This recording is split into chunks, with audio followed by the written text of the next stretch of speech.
Are you recording? Okay. Yeah, hello. I'm ready now. Hello, I'm Cambria. I'm Caitlin. And we are co-teaching a workshop called Facilitating Empowered Spaces, specifically for educators and directors of theater. We're so excited in this workshop.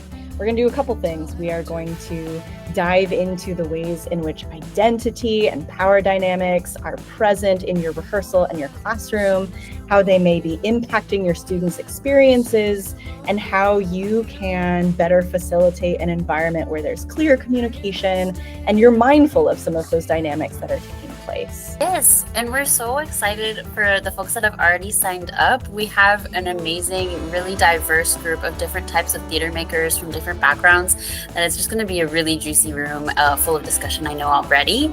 And we have limited spots left, so we're warning you now to sign up as soon as possible to get in on this amazing room that we already see forming. Just so you know, the investment is $60 or pay what you can, and no one is turned away for lack of funds. So just come, really come. To get to know us a little bit more, I'm going to ask a question of Caitlin. What is your go-to theater warm-up or game practice that you do at the beginning of a rehearsal room? Yeah, so one of my favorite ways when I've got a new group in a new space is to use this viewpoints exercise where students are invited to move around the room and pick a point in the room to get to know really, really well. So it might be like a scratch on the floor or like a particular light bulb or the curtains in the corner. And I just ask them, they have 15 seconds to get to know everything about that portion of the space. And then I ask them to create a story about that space. So what happened here? Like, how did that scratch get made? Who put in that light bulb? And then after they've gotten to know one area of the room really well, they have to shift and go to a new section of the room. Nice. I love that. That's so cool to get people comfortable in the space, get them out of their head, having fun in the space, and giving them agency over the space. Like, you can transform the space into what your mind will take it to. And I love that extra layer of already storytelling. You are not just discovering this space, but you can already be storytelling with this space right away when you first meet it. Yeah, 100%. That's the idea. Just dive in, make the space yours. Yeah. So Cambria, tell me about a warm-up or exercise that you like to do as a director in your rehearsal rooms.